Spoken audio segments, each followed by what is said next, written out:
The sun scorches the Danakil Depression as two jets carve through the sky, old, rugged, but flown with unmatched skill. These are the wings of the Eritrean Air Force, shaped by a legend known only within its ranks. No statue bears his name, no monument honors him. Yet, his influence is everywhere.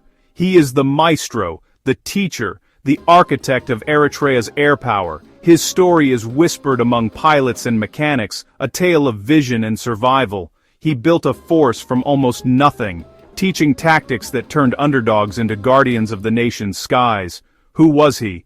A phantom, a genius, a leader who put the mission above himself.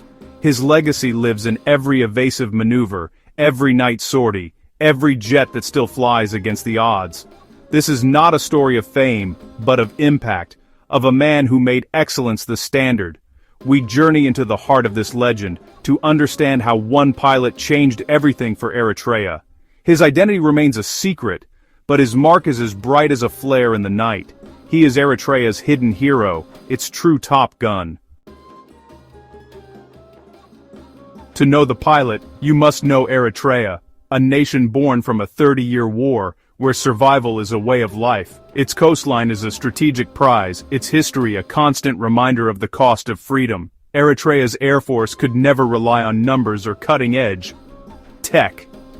It had to be smarter, faster, more adaptable. The challenge: defend a vulnerable land with limited resources, where failure meant disaster.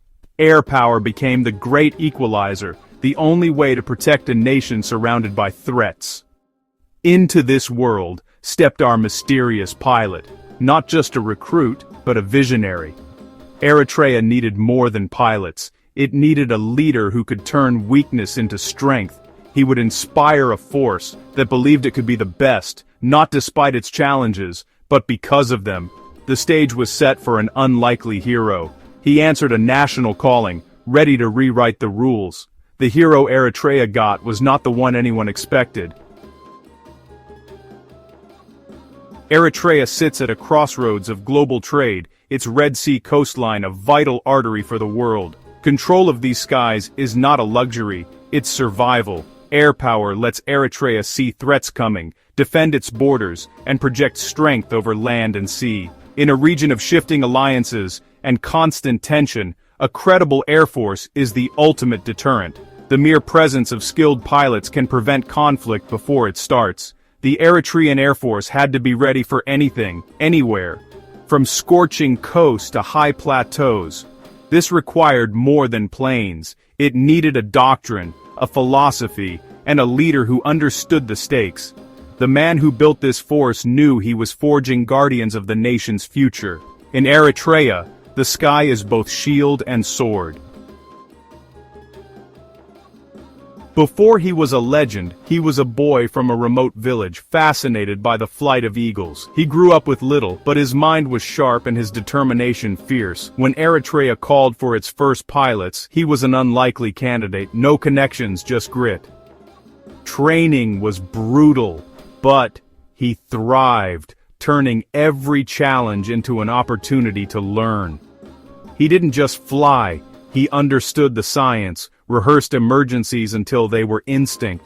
While others celebrated, he analyzed, always seeking improvement. His connection to the aircraft was uncanny. He could push machines to their limits and beyond. He graduated top of his class quietly with no fanfare. Now he had to prove he could lead and innovate. The Eritrean Air Force had old jets, but he saw potential, not limitations. The boy who watched eagles was now teaching others to soar. He was about to transform his flock and the future of Eritrea's skies. The legend was just beginning. As a senior officer, he didn't follow the manual, he rewrote it. Eritrea's terrain became his ally. He taught pilots to use mountains as cover, flying low and invisible to radar. He pioneered night operations, training aviators to trust their instruments and instincts in darkness.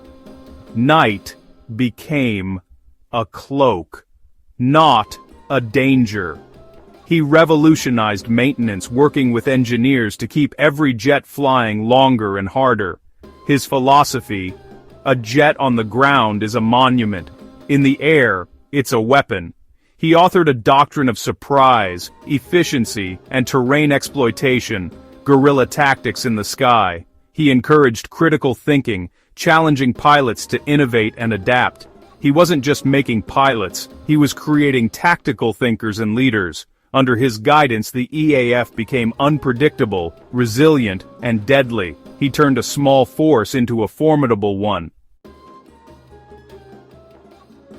Every legend has a defining moment. For Eritrea's phantom pilot, it came in a secret, high-stakes battle. Outnumbered and trapped, panic spread among his squadron. His calm voice cut through the chaos, issuing unconventional commands. He led a daring maneuver, diving into a canyon to evade enemy sensors. The enemy took the bait, breaking formation and creating confusion. His wingman seized the moment, escaping the trap and turning the tables. Not a single Eritrean jet was lost. The enemy retreated stunned.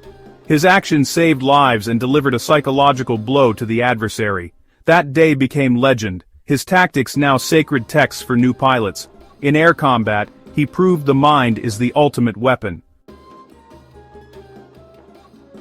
His legacy lives on, not in monuments, but in every Eritrean pilot and jet. His doctrines are the backbone of the EAF, shaping training and operations to this day. Cadets study his maneuvers, practice his night routines, and learn to think unconventionally. He taught that strength comes from skill and resourcefulness, not technology. This mindset fuels pride and innovation across the force. His legendary battle inspires new generations, teaching courage and calm under pressure. Every flawless sortie, every daring maneuver, is a tribute to his influence. He created a chain of excellence, passed from one pilot to the next. Though his name is unknown, his spirit soars with every flight. Aviation is changing fast. Old jets like the MB-339 are being replaced worldwide. Eritrea faces the challenge of modernization, balancing new technology with its hard-won traditions. The EAF must upgrade, but not lose the spirit that made it strong. The master aviator's legacy guides this transition: innovation, adaptation, and human ingenuity. Modernization is about more than hardware. It's about developing skilled, adaptable people. His philosophy encourages clever, cost-effective solutions tailored to Eritrea's needs. The future will blend new and old. Advanced jets flying alongside proven veterans. Pilots will train on simulators but still study the master's handwritten notes. As the EAF modernizes, it will remain defined by the skill and courage of its people. The soul of the Air Force endures, rooted in the lessons of its greatest pilot. In a world obsessed with fame, Eritrea's master pilot chose anonymity. His legacy is not personal glory but the strength and survival of his nation. He built an institution, not a cult of personality, ensuring the mission always came first. His story is a reminder that true impact is often invisible, measured in lives saved and peace preserved. His mark is in every flight path, every confident pilot, every secure border. He is the unseen architect, the silent guardian. Not all heroes seek the spotlight. Some find immortality in the generations they inspire. His name may be lost to history, but his spirit endures in Eritrea's skies. The next time you look up, remember the quiet professionals who keep us safe. Eritrea's phantom aviator is an unsung hero for the ages.